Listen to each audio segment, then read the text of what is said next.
space. Well, not really. Take two. Here, in the Mitten State. Welcome to Code 47, bringing you all things Star Trek. Spanning the quadrants, the best thing since the neutral zone.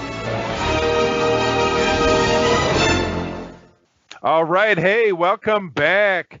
This is the Code 47 podcast on the Secret Friends Unite podcasting network. I am Charlie Carden, your humble servant, Trek Lord of West Michigan, joined by my intrepid co-host over there in beautiful Pennsylvania, serving on the USS Nomad. This is Aaron. Aaron, say hello. Hello. So, Aaron, this is your first time back solo as a regular part of the program, just you and I. So thank you again for joining me on this journey. How is your weekend going? It's going great. Thank you for asking. Lots of chocolate. Chocolate, yeah. Tomorrow's April 4th, Easter. Double whammy because it is my wife's April's birthday. So we get to celebrate by going out. There's a local botanical garden called the Meyer Garden here in Grand Rapids that has a butterfly exhibit, which April's always very fond of. And I think the last 3 or 4 years we've missed it. But, we're alone, no kids this weekend, and a birthday on a Sunday. So it's all good stuff. So anyway, fascinating chat. But we are actually here to launch the first recap of Star Trek Enterprise. Star Trek Enterprise kicked off in the fall of 2001, starring a venerable genre actor, one of my favorite dudes, and I just loved him in the role, Scott Bakula as Captain Jonathan Archer.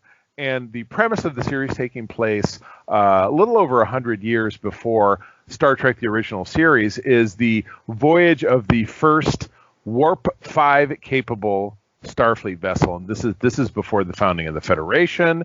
This is before we met the Romulans. This is before we met a lot of different species that we're familiar with in the more prime 24th century era of Star Trek: The Next Generation and DS9 and Voyager. So it's a prequel, and my partner Todd over on SFU Prime is fond of saying that he hates prequels because if the story was so great, you would have told the story in the first place instead of dreaming it up after the fact. So we will attempt in this breakdown of the first half of the season to figure out if that is correct or if there is some narrative power within kind of what they told. So that being said, let's kick it off with the pilot, episodes 1/2, Broken Bow. So Aaron, tell us all about it.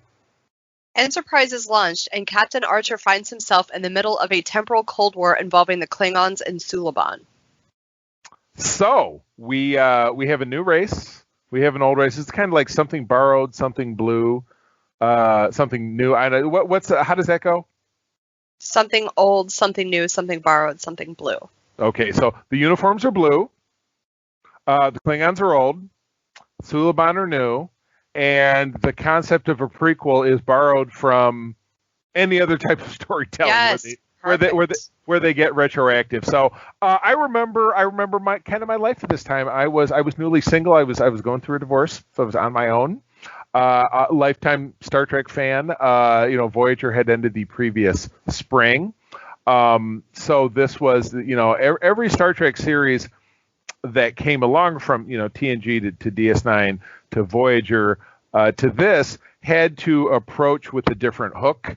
So TNG was bringing Star Trek into a modern storytelling in the 80s. You know what I mean? Then DS9 is we don't have a ship, we're on a station. Voyager was we're on a ship, but we're totally far removed from everything that because we're on the other side of the galaxy. And this is let's dial it back 200 years and we'll give you a ship that has wonky looking controls, and we have the transporter, but it's kind of weird, so we don't know how we're feeling about it. And we're running around in shuttle pods, and the ship is really small, and it looks like a submarine, and there's no Federation of Planets, so the Vulcans are out there, but they're kind of a huge pain in the ass. And they seemed a little, and the characters, while they had gone through the World War III experience and the aftermath of it, which we saw in Star Trek First Contact. And they were a little bit, they were more societally potentially evolved than we are in this day and age, but they were still kind of snarky. Like, Archer is very snarky towards the Vulcans because they held my dad's research back, and he would have finished his ship 30 years earlier, and he died of some disease or whatever. That's what I don't. That was the most unappealing thing to me about this whole series, was this whole unevolved attitude toward things. And I hate to admit this, but I'm going to. I didn't watch this until 10 years ago. Okay. And it was were you a fan at the time but turned off to it that you didn't want to watch it, or is there another reason? I loved Voyager. I was like, this is not my thing at all. Wow. But then I got to a point where I was so desperate for new Star Trek content that I ended up watching it. And, it's not my favorite, but I like it. And I got to tell you, that all of that being said, this is my favorite series premiere of any of the Star Trek series. I can't disagree with you. It seems the most kind of fully formed, and it seems like they really go somewhere, not physically. They physically go somewhere, but each of the characters, your main characters, all seem to kind of take a leap. You know what I mean? They start somewhere, they evolve a little bit, and then we're poised for the series to begin, for them to continue to have kind of an emotional journey. So I agree with you there. And, and still, there is the suspension of disbelief that, well, if the ship looked like this and the tech looked like this, how did it end up looking like the original series? And there's a lot of as you go through this, I noticed so many technical mistakes that they made. Right. I mean, the story's good. Everything seems to be well written. So I don't have as many criticisms as I normally would with what we've done so far, but there were a lot of incidents that I noticed where wow, they really didn't do that right, did they? Yeah, exactly correct. So, and again, to extend that metaphor, it does get even more different back when, back, and then obviously in Discovery, they've kind of totally revamped what a TOS ship looked like. So that looks a little bit more like this, which to my regard, even as a purist, I like the fact that they're not like, okay, well, we're going to set Strange New Worlds in the time of Pike, but all the sets have to look exactly like they looked in The Cage, which was crappy, and everything looked like it was made out of cardboard. So that's okay. It's a new, you can't take that kind of stuff and put it in front of a modern audience and think that it's going to hold water. So I like the fact that they were approaching a new aesthetic, which would be kind of ongoing into this. So that's okay by me. That is absolutely okay. Even their costumes are a lot more closely related to modern Air Force attire than Star Trek. Right, and I think some people also said kind of had hints of NASA. They look like flight suits, which is good because these guys were more astronauts than they were of anything else. So yeah, it's definitely that kind of a denim jumpsuit is better than the gold velour that you saw Captain Kirk wearing. So I definitely think it's a better approach. So well, cool. Moving on, episode 3, Fight or Flight. Ensign Sato faces her fears as an alien ship whose crew was murdered, while Lieutenant Reed tries to upgrade the ship's defense systems. So, to me, early filler episode. I wrote dislike. I wrote dislike emoji 5 times in a row. Yeah, it was a lot of filler, wasn't it? Right. It was like, oh, he's playing with the tech, and Sato's a big wuss. Okay, great. Boring. Moving. And then I gotta disagree a little bit. I did like them developing Hoshi's character a little bit, and right off the bat. Fair. Yeah, that's right. I don't think it really holds a tone that she becomes more of a major character in the series based on this, because again, you kind of end up with Star Trek follows in a lot of ways like a big 3. So in this, it's the top 3 officers. It's the captain, the first officer, in this case, the chief engineer. You feel like those characters get more of a say in, like Travis Mayweather, for example, gets a story arc literally in the second to last episode of the series. So it's like they just, we better do something with him because he's done jack shit for the entire series, though he does get a little character development early on. I think overall for a season, everybody gets a little piece of that. A little bit of character development. So yeah, I suppose so. I suppose so. But But yeah, I say dislike. Definitely a filler episode. And without further ado, I kind of feel the same way about the next episode. I didn't really feel like they accomplished a hell of a lot. I liked it. Well, tell us all about it then, please. Okay. Strange New World. A storm traps an away team in a cave on an alien world, and pollen spores cause them to experience psychosis.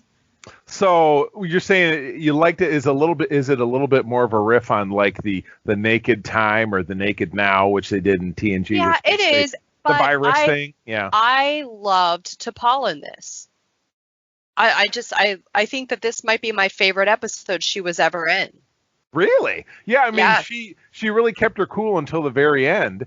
And then she kind of, she succumbed to the spores. And of course, it was the beginning of, I will tell you, at least it was the beginning of kind of what is the burgeoning relationship between, she and Trip, which obviously really catapults into season 3. And then, things have developed throughout the end of the series. So yeah, it was, even further in the series when Trip meets T'Pol's mother and she asks, how long have you been attracted to my daughter?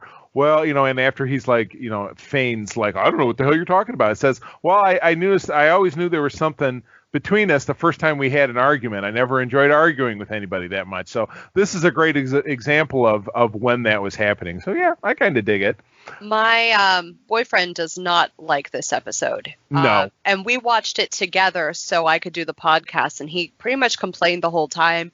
He said, I hate that Florida boy. Florida boy. I know, he was shouting at the captain, why don't you try not to bang the shuttle on the mountain this time? Man. He absolutely hated it. Yeah, it was bad. Oh boy. It's like sitting with your grandpa watching him yell at a football game. My goodness. I know, and I'm just looking over saying, I like it. I like it. Zip it. Well, I really like this next episode 5, which is Unexpected. Oh no. Can we change the name of it to Wrist Nipple, please? Oh, please, let's do it. Okay, Wrist Nipple.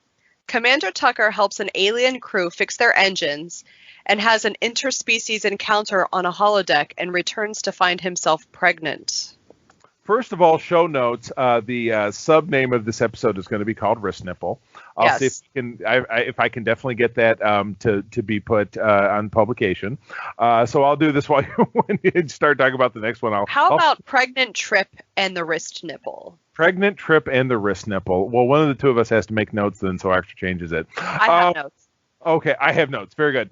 I thought it was fun. It was a great example of it. It was a great example of doing something kind of different and weird, but then also, introducing technology that just goes nowhere because they bump into the species, which is kind of siphoning power off of Enterprise in their wake under a cloak.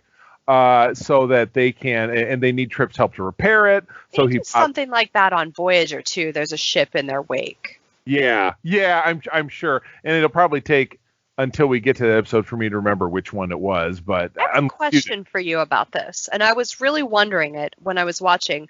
They introduced the holodeck, which is very cool, and you assume that's where they get all the holodeck technology for all the rest of the series. Great. But do they ever get into this more? Because you never hear about the species again that has this technology. Well, and that's the big issue with a prequel.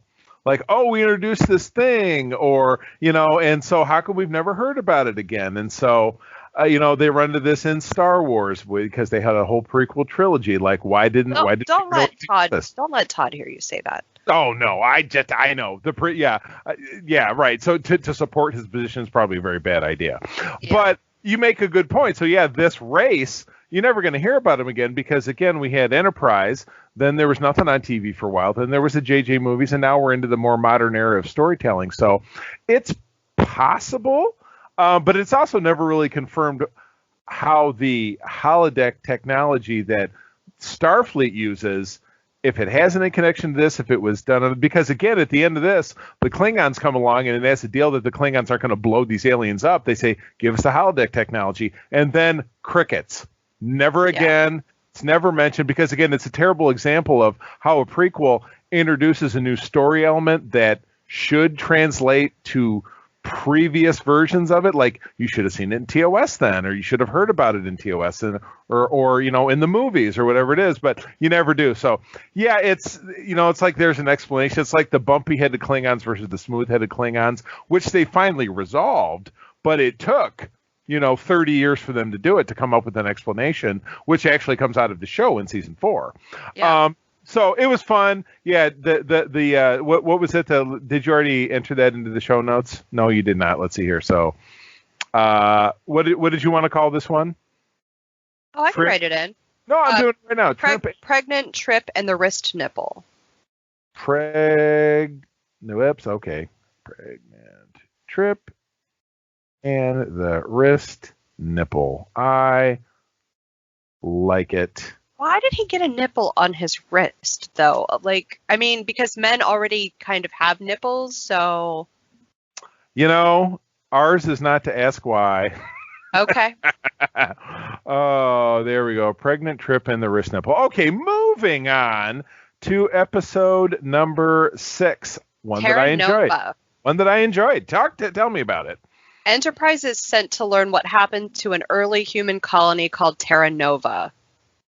I dug it. Oh my God, it was way too long for me. I was bored. It was an all too familiar plot. But LeVar Burton, again, they directed it. Right. I thought for sure you wouldn't like this one.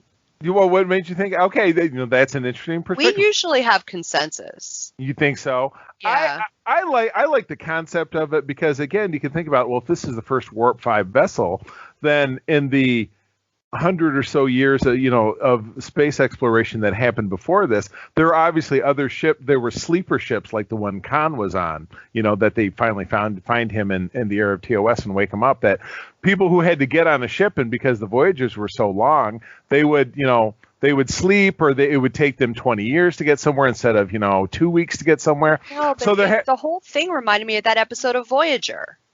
The one where they go to the planet and it had they found some sort of Earth thing, and then there was like a nuclear fallout and they were all living underground. It reminded me of that. I was like, this is the same thing.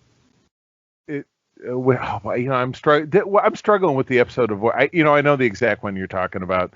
Do you? Yeah, you're right. That's no, you know what? I lied. I have a vague idea of the one you're talking about. It's like almost like word for word the same thing. And then, they're really hostile toward them because they don't trust them because of what humans did. Right. I was just way too much of a ripoff of that episode for me. So I didn't enjoy it as much as you did, but I probably have more of a clear recollection of that Voyager episode. That might be what's lacking. And yeah, you're right. I mean, some of the Voyager, and again, I watched Voyager all the way through, but you're right. Some of the samenesses of the plot are probably what led to this being the first Star Trek show that was canceled in 30 years. You know what I mean? So yeah. And again, it's and not off to a great start, but that being said, the next episode does flesh out a very underserved race that ends up being quite spectacular, I think, throughout the course of the series. So, episode 7, the Andorian Incident. And this episode, the Andorian Incident, I actually didn't watch it because I've seen it so many times because I enjoy it so much that I didn't need to. Well, all right. Well, then you can free riff it through there. So describe it for us, please. All right. Captain Archer, Commander Tucker, and Sub-Commander T'Pol are taken hostage by Andorians in the Vulcan monastery called P'Jem. Well, I love this, not only for the fact that we get the absolutely superb Jeffrey Combs back.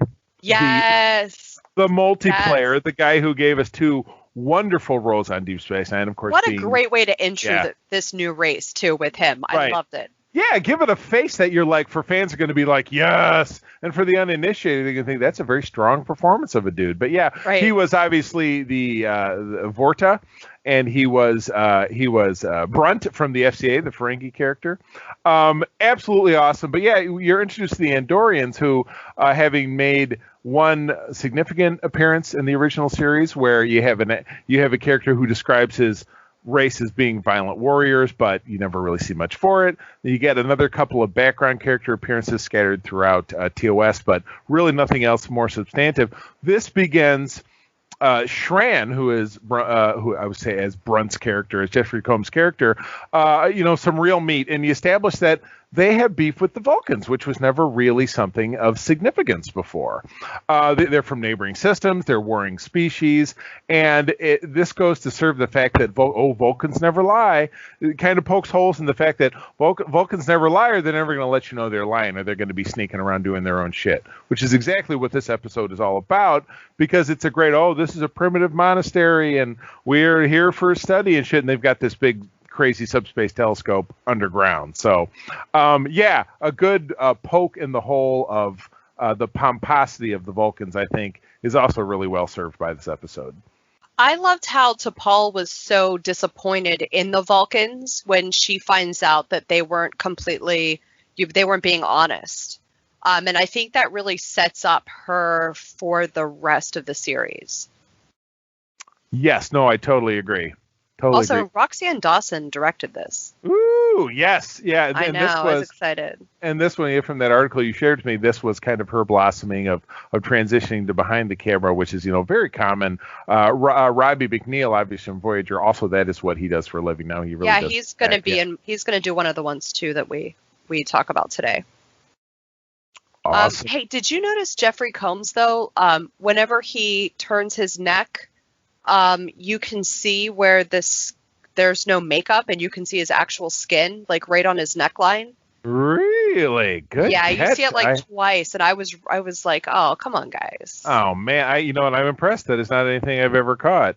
You'll notice it next time. I bet I will. But anyway, one thing that will not impress, in my opinion, would be episode 8, Breaking the Ice. Yeah, my comment's meh. So here we go. Okay. Right. Breaking the Ice. Lieutenant Reed and Ensign Mayweather extract a rare chemical on a comet while Subcommander T'Pol considers marriage to Koss.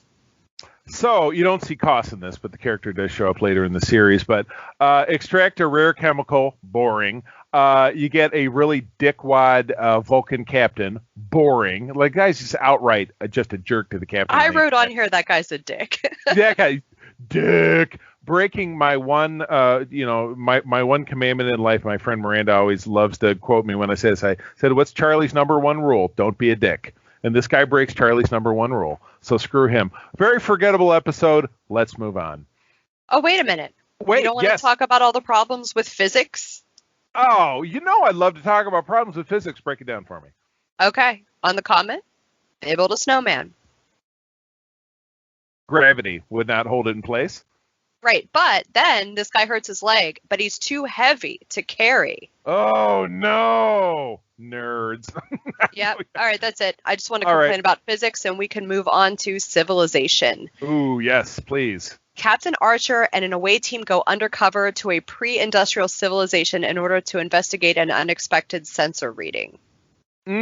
First impressions? Garros is a dick. Such a dick. He's also breaking Charlie's number one rule. I don't like it. I like this. Was this the first contact with an alien, like kind of an established civilization? I assume that thus the name of the episode.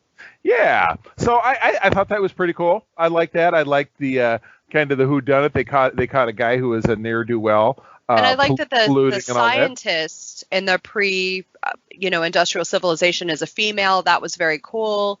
Otherwise, I've got nothing. I did not like this episode. Oh, no. Okay. I mean, like I said, I thought it was passable, but it was super duper forgettable. I mean, there's an episode, it might even be later this season or even in early next season, that is called The Communicator, where they visit a planet and they leave a communicator behind. I feel like it seems very similar.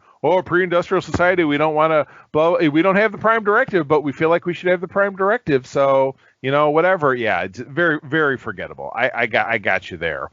So, episode 10 does actually give us some honest to God character development for, I feel like it's the last piece of character development he gets for another 3 years for Travis Mayweather in episode 10, Fortunate Son. A cargo ship, is it called Fortunate? Yes. Okay. The cargo ship Fortunate is damaged by Nausicaan pirates, and the Enterprise offers a helping hand, only to find the acting captain has secret plans. And the acting captain is actor Lawrence Monson, who was a child actor, but now I can't remember what he was a child actor in. I'd have to look it up. I don't remember either. I remember reading about that, though.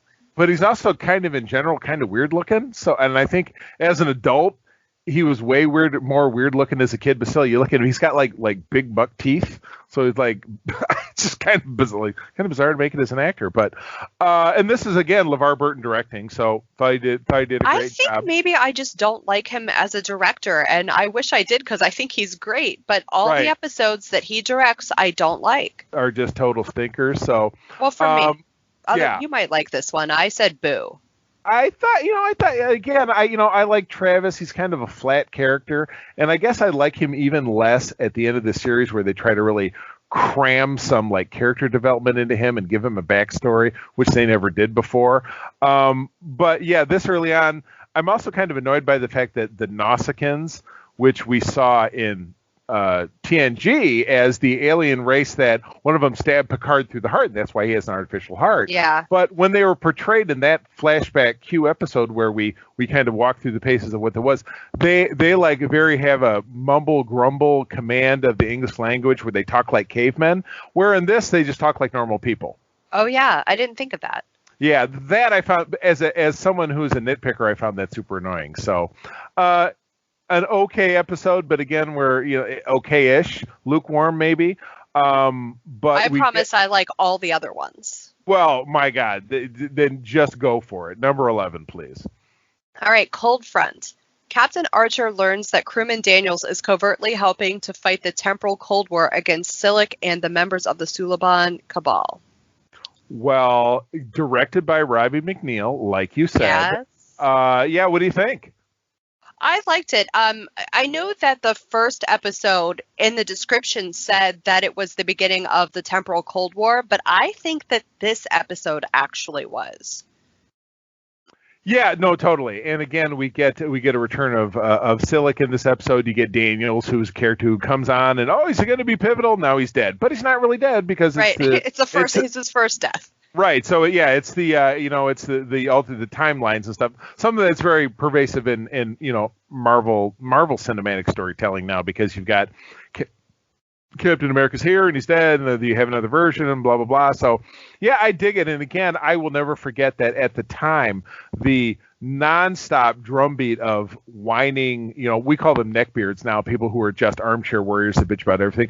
Temporal Cold War, boo. I'm like, why is that a boo? Yeah, I liked it. What's wrong with the temporal Cold War? It's a science fiction-y kind of convention. In the end of it, when it comes to an end in the 2-part season premiere of season 4, the Stormfront one, I absolutely friggin' loved that one. That was one of the greatest. I totally dug it. So I love the temporal Cold War. It's not like, I wanted more of it, but they did some really good stuff with it, including the season finale of this season. So yeah, I loved it. I enjoyed the Suliban. But again, they're another race that, much like with the Xindi, which was the focus of season 3, you never hear about them again. But that is the nature of the fact that this was a prequel. It signaled a long pause in Star Trek TV. So it's not to say that it couldn't end up coming back, but whatever. It's really, it's not terribly pivotal. So that's okay. So, all right. We're in the home stretch ready? Now. Yeah, we're in the home stretch now. So Silent Enemy. Ensign Sato tries to find out what Lieutenant Reed's favorite food is, while Captain Archer deals with a secretive and aggressive alien first contact. Wow, I loved her trying to figure out what his favorite food was. I really liked it. Really? I did. It seems like a kind of a it is kind of cute because it's kind of a weird thing, and it's a departure because it's not maybe a very Star Trek-y kind of thing. So I can see where you're coming from. Yeah, it was interesting. And Reed is super boring. So super boring. God. I like how they illustrated, like, not only is his character seeming kind of super boring, he just is super boring.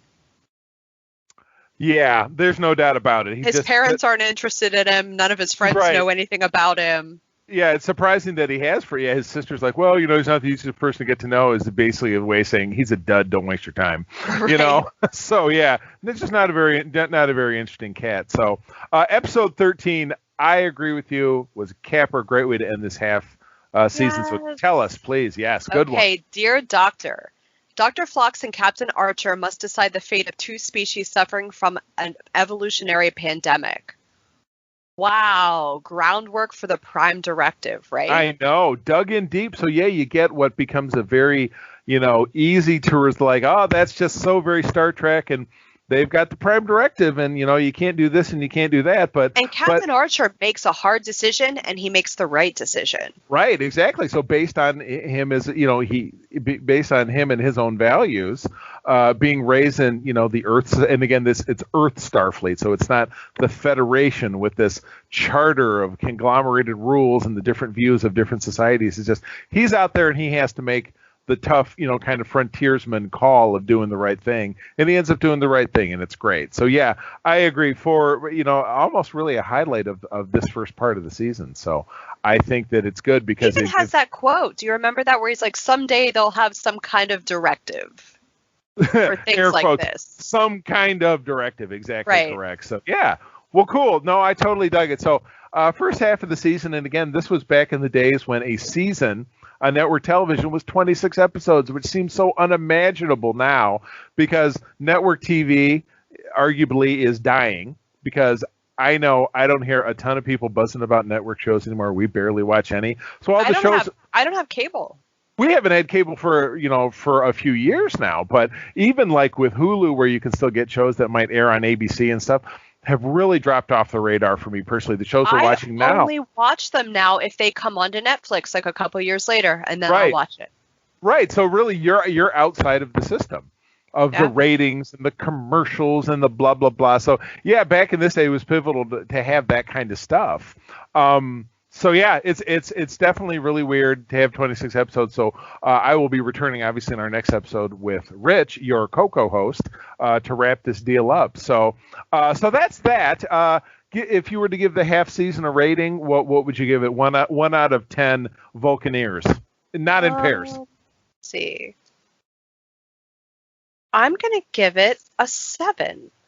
Wow, I would probably go with maybe a 5. I thought, of the 13, maybe half of them were kind of sort of worthwhile, but then also enhanced by the fact that the series premiere was 2, and it was such a kicker, and we loved it. So yeah, 5 for you, 7 for 7 for you, 5 for me. So I was 8 out of 13.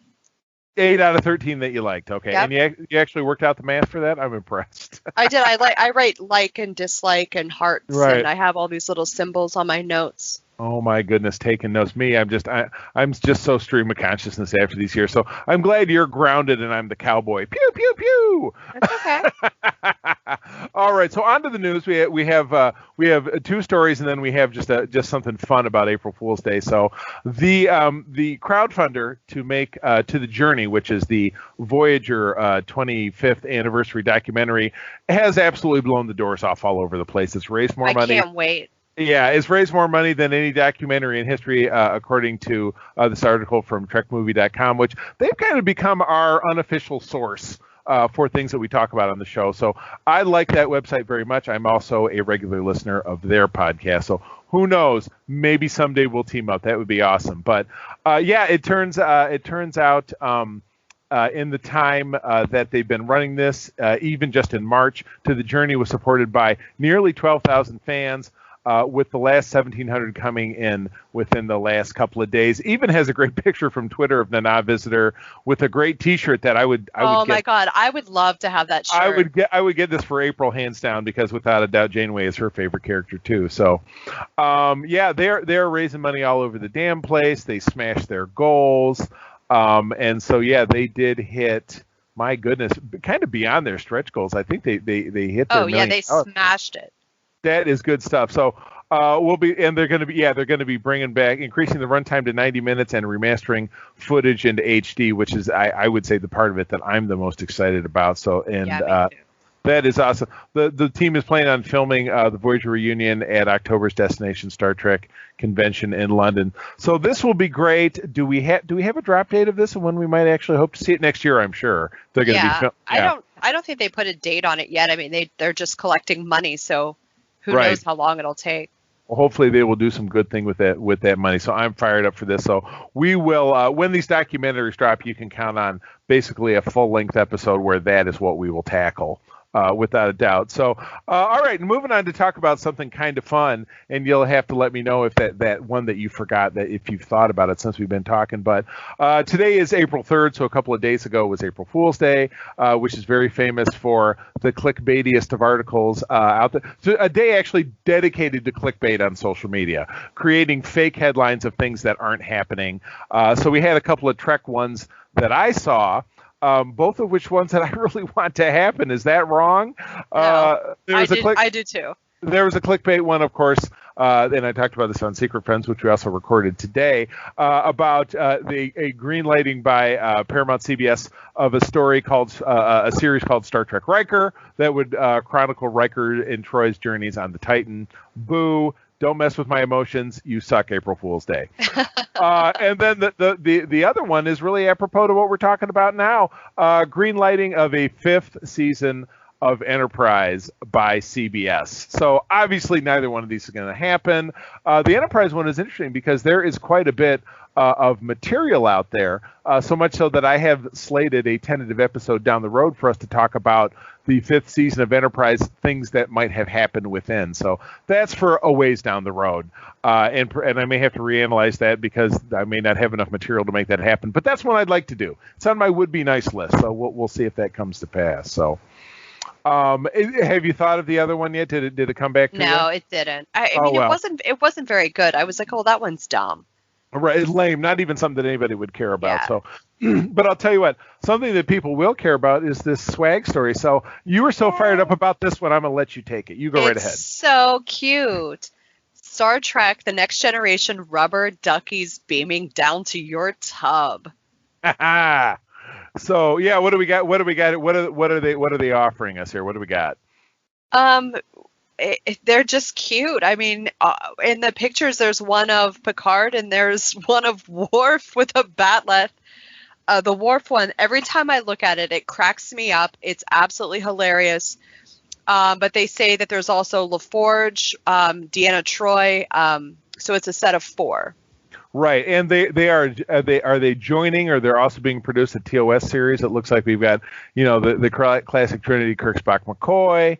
And then, of course, Lieutenant Quack Uhura or Uhura, whatever it is. But these are fun, and they say, yeah, they're up for pre-order now, so probably destined for shipping in June. So, I haven't done the whole. I know you have a younger daughter, so your rubber ducky days are probably closer to you than mine are because my kids are all grown, or just about.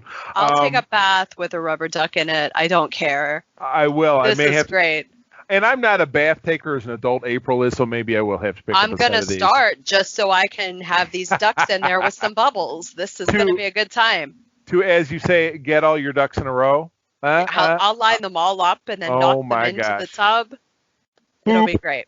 There we go. Yep. And with that boop, we actually have the end of our show. So, Aaron, play us out. Okay. For more information about Starfleet International in Michigan and beyond, please visit the Grand Petoskey and Nomad Facebook page. The Code 47 podcast is part of Secret Friends Unite. Podcasting Network is produced by Todd Oxtra. Oh, yeah. Todd and I have been doing this for an awfully long time. The Secret Friends Unite Network is 4 shows giving you your guide to the geek side, covering video games, Star Trek, Star Wars, and general geek culture. That would be Co-op Mode, Code 47 that you're listening to right now, Secret Friends Unite, and the Holocron Chronicles. Hit us up over on Twitter, over at Secret Friends U. Let us know something you're enjoying. Subject matter is up to you. Star Wars, Star Trek, general video games, what have you. And we will talk about your comments or answer any of your questions on the appropriate program. We've got a great merch store over on TeePublic for Secret Friends Unite. Support your favorite show, your favorite Secret Friends show. Aaron, you recently took advantage of getting yourself some Secret Friends swag, if I'm not mistaken. I did. I think I might be getting 2 shirts for the price of 1 because they screwed up shipping on the first. But the second order did finally ship. So pretty soon I'll have this cool shirt. I'm excited to start wearing it out. It's a really cool design for this show. I love it. I love it. And as a matter of fact, and I wasn't able to drop this on Secret Friends because Secret Friends drops on Friday, but because this show drops on Monday, April 5th, later let's say you're listening to this episode when it comes out, later this week, TeePublic has one of their sale windows where they offer about... Oh, yeah, it's on Wednesday, right? Yeah, Wednesday, Thursday, Friday. So go in there, shop. Their variety of merch is, hoodies, T-shirts, wall art, pillows. The T-shirts are only $13. Yeah, it's a steal. It's good. It's a steal. Proceeds do actually benefit the production of our show. We're working on a website offering original content, but of course everything costs money. Wish it was the 24th century and things didn't cost money, but they do.